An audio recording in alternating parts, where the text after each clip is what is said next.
IPL 2025లో భాగంగా లక్నో వేదికగా లక్నో గుజరాత్ జట్ల మధ్య జరిగిన 26వ ఐపీఎల్ మ్యాచ్లో గుజరాత్ జట్టు చివరి ఓవర్ వరకు ఆడి 6 వికెట్ల తేడాతో గుజరాత్ జట్టుపై అద్భుత విజయాన్ని నమోదు చేసింది.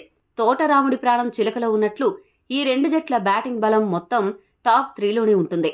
అయితే ఈ మ్యాచ్లో మిచెల్ మార్ష్ జట్టులో లేకపోయినా కూడా లక్నో జట్టు అద్భుత విజయాన్ని నమోదు చేసింది. కానీ ఇక్కడ గమనించవలసిన విషయం ఏంటంటే ఈ రోజు మ్యాచ్లో ఎప్పుడైతే గుజరాత్ జట్టులో సాయి సుదర్శన్, గిల్, బట్లర్ అవుట్ అయ్యారో గుజరాత్ స్కోరు వేగం పూర్తిగా పడిపోయింది.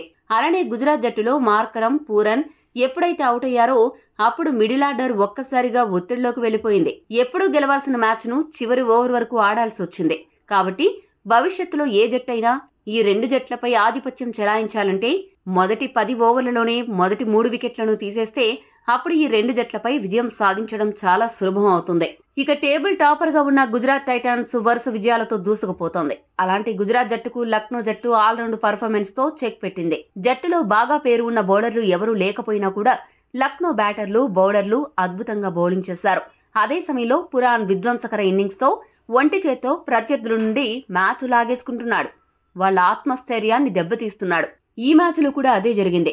ఈ సీజన్లో సిరాజ్ అద్భుతంగా బౌలింగ్ చేస్తున్నాడు. అలాంటి సిరాజ్ బౌలింగ్ ను ఈ రోజు పూరన్ పిచ్చకొట్టుడు కొట్టి గుజరాత్ ఆత్మస్థైర్యాన్ని దెబ్బతీశాడు. అలానే ఆ జట్టు top spinner Sai Kishore bowling లో మార్కరం, పూరన్ ఇద్దరూ కలిసి 24 పరుగులు రాబట్టారు.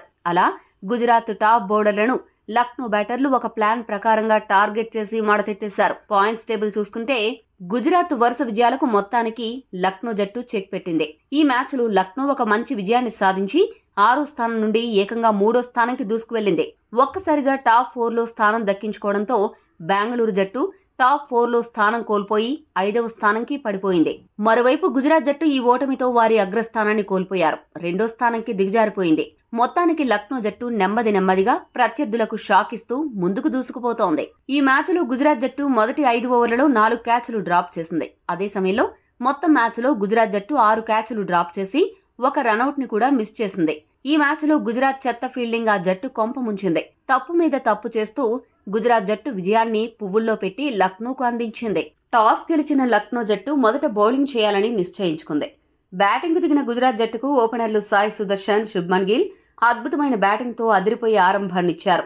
వీరిద్దరూ కూడా 12 ఓవర్ల వరకు లక్నో బౌలర్లను సమర్థవంతంగా ఎదుర్కొని మొదటి వికెట్ కు ఏకంగా 120 పరుగుల భారీ భాగస్వామ్యాన్ని నెలకొల్పారు. ఈ సీజన్లో ఇదే అత్యధిక ఓపెనింగ్ పార్ట్నర్షిప్ గా నిలిచింది. వీరి అద్భుత భాగస్వామ్యం చూసిన తర్వాత గుజరాత్ జట్టు మధ్య ఓవర్లలో భారీగా పరుగులు చేయడం ఖాయమని అనిపించింది. కానీ 38 బంతుల్లో 158 స్ట్రైక్ రేట్తో 60 పరుగులు చేశాక గిల్ ఆవేష్ ఖాన్ బౌలింగ్లో అవుట్ అయ్యాడు. ఆ వెంటనే 37 బంతుల్లో 151 స్ట్రైక్ రేట్తో 56 పరుగులు చేసిన తర్వాత సాయి సుదర్శన్, బిష్నోయ్ బౌలింగ్లో అవుట్ అయ్యాడు. ఈ ఇద్దరు కూడా 2 పరుగుల వ్యవధిలో అవుట్ అవ్వడంతో కొద్దిగా క్లిష్టమైన పిచ్పై గుజరాత్ బ్యాటింగ్ ఒక్కసారిగా నెమ్మదించింది. గత మ్యాచ్లో మెరుపులు మెరిపించిన వాషింగ్టన్ సుందర్ ఈ మ్యాచ్లో కూడా అలాంటి బ్యాటింగ్ ఆడతాడేమో అని అనుకుంటే కేవలం 2 పరుగులు మాత్రమే చేసి రవి బిష్నోయ్ బౌలింగ్లో క్లీన్ బౌల్డ్ అయ్యాడు.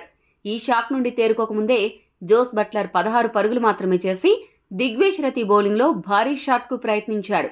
కానీ బౌండరీ లైన్ వద్ద శార్దుల్ ఠాకూర్ అద్భుతంగా డైవ్ చేసి సూపర్ క్యాచ్తో అదరగొట్టాడు. కీలక సమయంలో మధ్య ఓవర్లలో గుజరాత్ వరుసగా వికెట్లు కోల్పోవడం, అదే సమయంలో క్రీజులో రూదర్ఫోర్డ్ భారీ షాట్లు ఆడడానికి చాలా ఇబ్బంది పడ్డాడు. దీంతో 12 ఓవర్ వరకు బుల్లెట్ ట్రైన్ లాగా దూసుకుపోయిన గుజరాత్ స్కోరు 12 ఓవర్ల తర్వాత ప్యాసింజర్ ట్రైన్ లాగా తయారైంది. గుజరాత్ బలం టాప్ 3 బ్యాటర్లు అనే విషయం మరొక్కసారి రుజువైంది. ఈ మ్యాచ్లో బట్లర్, గిల్, సుదర్శన్ అవుట్ అవ్వగానే మిగిలిన గుజరాత్ బ్యాటర్లు పూర్తిగా చేతులెత్తేశారు. ఇక ఈ సీజన్లో లక్నో బౌలర్స్ పై ఎవరికీ పెద్దగా అంచనాలు లేకపోయినా అద్భుతంగా రాణిస్తున్నారు. ముఖ్యంగా అన్సోల్డ్ గా మిగిలిపోయిన lord Shardul Thakur sensational bowling తో అరిపిస్తున్నాడు. 13వ ఓవర్ ఆరంభమయ్యే సమయానికి గుజరాత్ స్కోరు 120 దగ్గర ఉంది. కానీ 20వ ఓవర్ ముగిసే సమయానికి 180 దగ్గర ఆగిపోయింది. అంటే 8 ఓవర్ల వ్యవధిలో గుజరాత్ జట్టు కేవలం 60 పరుగులు మాత్రమే చేయగలిగింది. అదే సమయంలో 6 వికెట్లు కోల్పోయింది. మెరుపులు మెరిపిస్తాడు అనుకున్న రూదర్ఫోర్డ్ 19 బంతులకు గానీ 22 పరుగులు చేసి అవుట్ అవ్వడం, తేవాటియా గోల్డెన్ డకౌట్ అవడంతో 20 ఓవర్లకు గాను 6 వికెట్లు నష్టపోయి 180 పరుగులు చేయగలిగింది. ఈ మ్యాచ్లో రిషబ్ పంత్ అద్భుతమైన కెప్టెన్సీతో ఆకట్టుకున్నాడు. ముఖ్యంగా గుజరాత్ జట్టు ఒక్క వికెట్ కూడా పడకుండా 120 పరుగుల భాగస్వామ్యం నెలకొల్పిన తర్వాత కూడా పంత్ ఎక్కడా తన కాన్ఫిడెన్స్ ని కోల్పోకుండా సరైన బౌలర్లను బౌలింగ్కి దింపుతూ అద్భుతమైన ఫలితాలను రాబట్టాడు. గుజరాత్ స్పీడుకు బ్రేకులు వేయగలిగాడు. లక్నో బౌలర్ల విషయానికి వస్తే శార్దూల్ ఠాకూర్, రవి బిష్నోయ్ చెరకు 2 వికెట్లు దక్కించుకోగా మిగిలిన బౌలర్లలో దిగ్వేష్ రతి, ఆవేష్ ఖాన్ ఇద్దరూ కూడా చెరొక వికెట్ దక్కించుకున్నారు.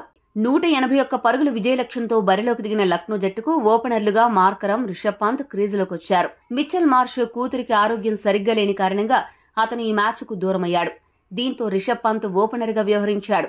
గత కొన్ని మ్యాచ్లుగా ఫామ్ సమస్యలతో ఇబ్బంది పడుతున్న పంత్ ఈ మ్యాచ్లో కూడా అదే ఫామ్ కొనసాగిస్తూ 18 బంతుల్లో 21 పరుగులు చేసి అవుట్ అయ్యాడు. బ్యాటింగ్ ఆర్డర్లో స్థానం మారినా పంత్ ఫామ్లో మాత్రం ఎటువంటి మార్పు లేదు. ఓపెనర్లు ఇద్దరూ కలిసి మొదటి వికెట్కు 65 పరుగుల భాగస్వామ్యాన్ని నెలకొల్పారు. పంత్ అవుట్ అయిన ఆనందం గుజరాత్ జట్టుకు ఒక్క క్షణం కూడా నిలవలేదు. ఎందుకంటే వెస్టిండీస్ హార్డ్ హిట్టర్ పూరన్ క్రీజులోకి వచ్చినప్పటి నుండి బంతిని సిక్సర్లు కొట్టడమే పనిగా పెట్టుకున్నాడు. ఇదే క్రమంలో 23 బంతుల్లోనే అర్ధ సెంచరీ సాధించి పరుగుల సునామీ సృష్టించాడు. మార్కరం, పూరన్ ఇద్దరూ కలిసి రెండో వికెట్కు 55 పరుగుల భాగస్వామ్యం నెలకొల్పిన తర్వాత 31 బంతుల్లో 58 పరుగులు చేసిన మార్కరం ప్రసిద్ధ కృష్ణ బౌలింగ్లో అవుట్ అయ్యాడు. పూరన్ దూకుడు చూసినప్పుడు అతడే చివరి వరకు క్రీజ్లో ఉండి మ్యాచ్ను గెలిపిస్తాడని అనిపించింది. కానీ 34 బంతుల్లో 180 స్ట్రైక్ రేట్తో 7 సిక్సర్ల సాయంతో 61 పరుగులు చేసిన తర్వాత రషీద్ ఖాన్ బౌలింగ్లో అవుట్ అయ్యాడు. పూరన్ అవుట్ అయ్యాక ఒక్కసారిగా లక్నో జట్టు డిఫెన్స్లోకి వెళ్లిపోయింది. మిగిలిన లక్ష్యాన్ని లక్నో బ్యాటర్లు అవలీలగా ఛేదిస్తారేమో అనిపించింది. కానీ లక్నో బ్యాటర్లు ఆపసోపాలు పడ్డారు. ఇదే క్రమంలో డేవిడ్ మిల్లర్ 11 బంతుల్లో 7 పరుగులు మాత్రమే చేసి వాషింగ్టన్ సుందర్ బౌలింగ్లో బౌల్డ్ అయ్యాడు. దీంతో మ్యాచ్లో కొద్దిగా టెన్షన్ మొదలైంది. అయితే ఆయుష్ బదోని చివరి వరకు క్రీజులో ఉండి 20 బంతుల్లో 140 స్ట్రైక్ రేట్తో 28 పరుగులు చేసి అజేయంగా నిలిచాడు. లక్నో జట్టును విజయ తీరాలకు చేర్చాడు. గుజరాత్ బౌలర్స్లో ప్రసిద్ధ కృష్ణ 2 వికెట్లు పడగొట్టగా రషీద్ ఖాన్, వాషింగ్టన్ సుందర్ 1 వికెట్ దక్కించుకున్నారు. ఈ వీడియో మీకు నచ్చితే లైక్, షేర్, కామెంట్ చేయండి. మరిన్ని స్పోర్ట్స్ అప్డేట్స్ కోసం మా ఛానల్ను సబ్స్క్రైబ్ చేసుకోండి.